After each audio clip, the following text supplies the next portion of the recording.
What is going on, guys? It is Wrestlemania here, back with another video. The WWE Hall of Fame debuted in 1993 to honor legendary WWE superstars who made the WWE great.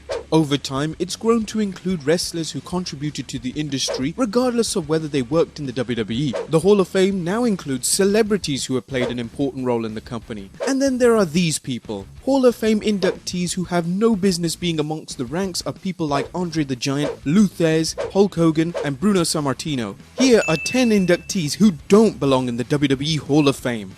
Number 1.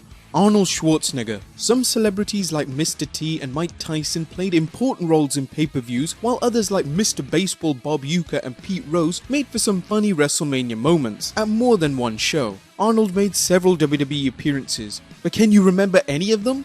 The Hollywood action star made some great action films, but his wrestling appearances has been as memorable as most of his recent films. Number 2. Snoop Dogg. Sure, some people think it's cool to see Snoop in the Hall of Fame celebrity wing, and yes, it does make the WWE look hip to some. Despite this, did Snoop's appearance at WrestleMania 24 as Master of Ceremonies for the Playboy Bunny Mania Lumberjack match and Raw guest host in 2009 and 2015 do anything other than cause a contact high for those thousands of fans? Number 3. William the Refrigerator Perry.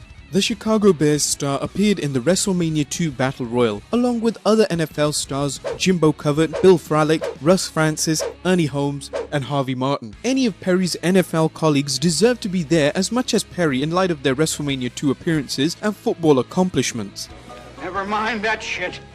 Here comes Mongo! Quite frankly, Steve Mongo McMichael has more business being in the WWE Hall of Fame than Perry, as he too was a member of the 1985 Super Bowl champions and his wrestling career consisted of many more matches than the fridge. Not saying Mongo belongs in the Hall of Fame, but if Perry got in, why not the man who butchered color commentary on Nitro before joining the Four Horsemen? Number 4. Coco Beware. Coco has a lot of fans, but it's hard to justify putting a mid-card act in the Hall of Fame when there are many upper-card and higher wrestlers on the outside looking in. The problem with putting Coco Beware in the Hall of Fame is that it provides an instant excuse for inducting other questionable candidates. Why do we put Paul Roma in? After all, if Coco Beware can get in, maybe Coco singing the title song on the WWF album Piledriver warranted a Grammy, but not a Hall of Fame ring. Number 5. Carlos Colon.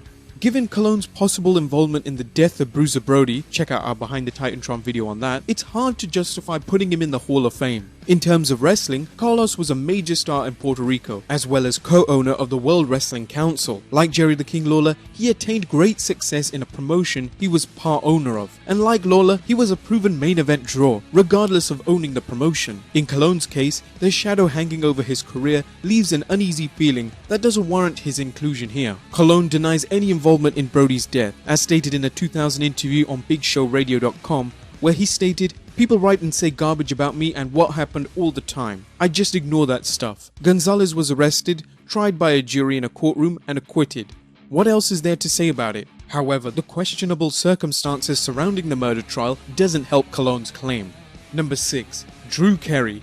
Drew Carey appeared for 10 minutes in the WWE when he popped up at the 2001 Royal Rumble. If the show was held in Cleveland, Ohio, it might have made a little sense, but Drew's appearance left fans puzzled. Wearing a tracksuit and looking like he's never seen a track in his life, Drew managed to stay out of trouble until Kane entered the ring. Carey's cash offer for mercy was rejected by Kane, and he was soon up for a chokeslam, only saved by the arrival of Raven. Drew wisely eliminated himself from the Rumble, and while no one expected Drew to win and go to WrestleMania, just as few people expected him to go into the WWE Hall of Fame for such a short appearance that did absolutely nothing for the business. Number 7. Beth Phoenix. More than a few fans were surprised when they learned Beth Phoenix was being inducted into the 2017 Hall of Fame. There's no question Phoenix was a good women's wrestler, having a 7-year career in the WWE, which included an entry into the Royal Rumble, 3 women's championship reigns, and a Divas championship reign. In Beth's case, it's not so much she doesn't deserve it, as much as it is there are other women such as Victoria, Chyna, and Ivory who should have gone in before her. Number 8. Jimmy Superfly Snuka.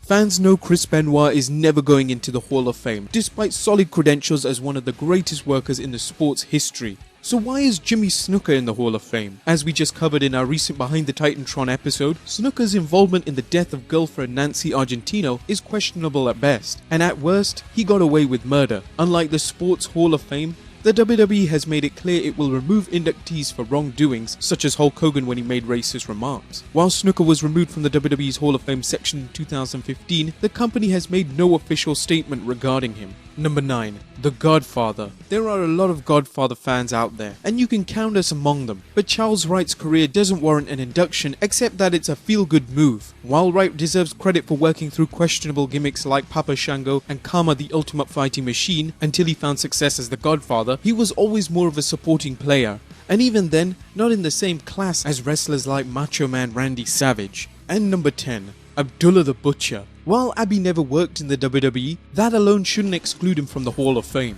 The Butcher played an important role in hardcore wrestling throughout the world, participating in some of the bloodiest and wildest matches in wrestling history. Here's why he doesn't belong though. While he was carving people up with forks and other implements of destruction, Abdullah had hepatitis C and knew it. The WWE Hall of Famer superstar Billy Graham expressed his outrage that Abdullah was going into the Hall of Fame. The ever-cheery Graham commented, for the WWE to induct into their Hall of Fame Abdullah the Butcher, who has never wrestled one match under a WWE contract, is bordering on blasphemy. Abdullah denies the allegations, and in the end, he put his Hall of Fame ring up for sale and issued the following statement. I'm selling my Hall of Fame ring because I've been in the wrestling business for 52 years and was given the ring 3 years ago. Vince has been selling my tapes for many years, and I have not gotten a dime from him. He's filling his pockets off with our hard work, and the ring is useless to me. I built my career without Vince and the ring. With my track record and legacy in the wrestling business, I am a Hall of Famer in my own right, and I don't need Vince's ring to determine who and what I am. Abdullah the Butcher made himself with God and the help of my fans.